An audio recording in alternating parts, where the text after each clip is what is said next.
Union budget 26-27 जो finance minister Nirmala Sitharaman ने आज पेश किया है, इसका कोई फोकस नहीं है, एक पर्पसलेस डायरेक्शनलेस एक्सरसाइज है, nothing more than that. Although बहुत सारे क्लेम किया है, वो रोजगार सृजन का भी क्लेम किया है, युवा शक्ति के बाद भी क्लेम किया है, बट ये सारे क्लेम उसका पुराना बजट स्पीच जैसा एक कोई एफर्टलेस एक साउंड बाइट है, उससे ज्यादा कुछ नहीं है। कोई खास कदम बजटरी एक्सरसाइज में मंत्री जी उसका जो दावा किया, जो ये बजट के चलते ये ग्रोथ होगा, ये इसके साथ मैच नहीं करते। एग्जैक्टली बजट एक्सरसाइज में जो कदम उठाया उसी में पुराना बजट जैसा ही कंटिन्यूअसली ये जो संकट चल रहा है सामूहिक आर्थिक स्थिति का, और जो संकट सिर्फ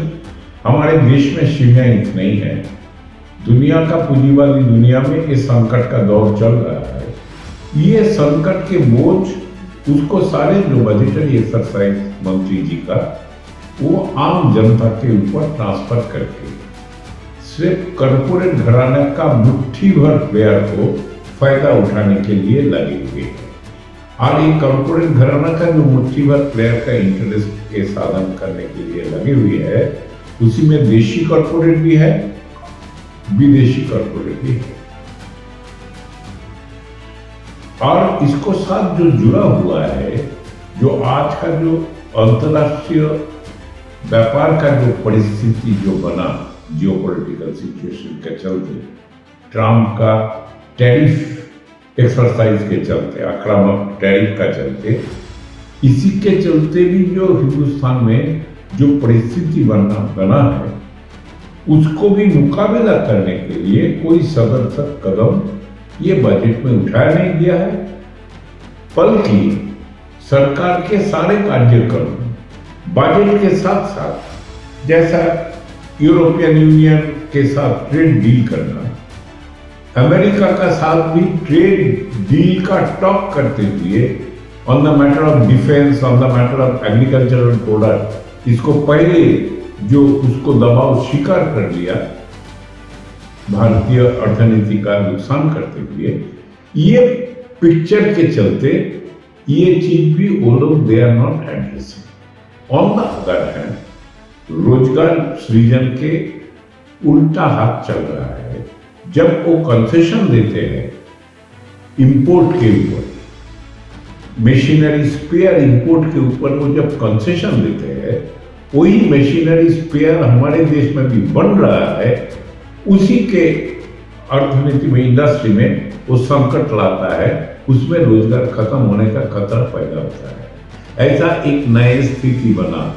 बनते हुए ये सामूहिक रूप में कोई काम जनता के लिए तो नहीं है, देश के आर्थिक तरक्की के लिए भी नहीं होगा। साथ साथ और एक बात है, सबसे जो खतरनाक स्थिति है, इस दफे सरकार ने जो रिसोर्स मैनेजमेंट करते हुए ज्यादातर नॉन टैक्स रेवेन्यू का ऊपर ज्यादा भरोसा बढ़ाया। और ये नॉन टैक्स रेवेन्यू ऐसा एक चीज है जिसके बोझ भी, जिसके प्रक्रिया में वो ऐसा कदम उठाने वाला है, इसको पहले भी हुआ है, जो अल्टीमेटली इसका बोझ जनता का ऊपर आएगा। सीधा सीधा जीएसटी से जो वो कंसेशन दिया, ये नॉन टैक्स रेवेन्यू के चक्कर में उससे ज्यादा बोझ वो जनता के ऊपर दबा देगा। ये ट्रेंड ये बजट में आया है। और साथ साथ और एक बात आया है, जो सरकार का जो बोरोइंग है, बड़े पूंजीपतियों को टैक्स में छूट देते हुए अपने जो टैक्स जनरेशन के आधार को कमजोर कर रहा है। कॉर्पोरेट को जो डायरेक्ट वेल्थ टैक्स जो डिमांड करते आते हैं, जो कॉर्पोरेट टैक्स बढ़ाओ, वेल्थ टैक्स शुरू करो, इनरी टैक्स टैक्स का इंट्रोड्यूस करो, ये देश के ट्रेड यूनियन आंदोलन लगातार मांग करते आ रहा है। उसमें देख उठे डिफियर ऑन इट एंड ये करते हुए रेवेन्यू में जो नुकसान हो रहा है, कुछ तो जीएसटी से वो भरपाई करने का कोशिश कर रहा है, लेकिन जनता का दबाव में जीएसटी को भी थोड़ा बहुत कम करना पड़ा। इसी परिस्थिति में उसका बोरोइंग बढ़ गया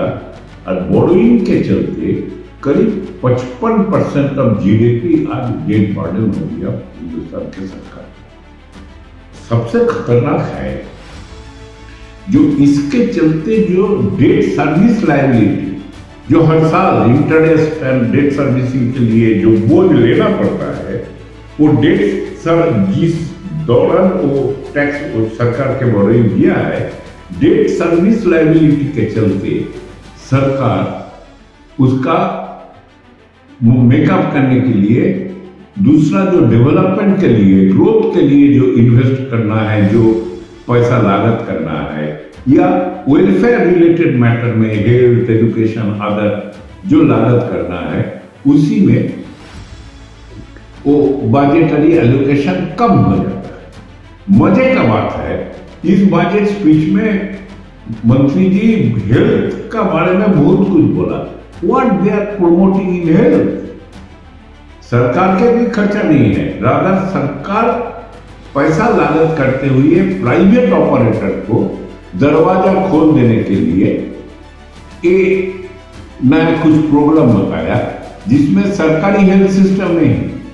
रादर प्राइवेट हेल्थ बिजनेस का बढ़ावा मिले। तो ये सामूहिक रूप से ये anti people and anti worker budget और साथ साथ देश के आर्थिक तरक्की के रास्ते में भी ये बजट दुश्मनी का भूमिका पालन करेगा, कोई पॉजिटिव भूमिका पालन नहीं कर सकता। देश दुनिया की रखी खबर हर रोज हर शाम कानो कान सुनते रहें द लेंस पॉडकास्ट। रहे अपडेट लेंस के साथ।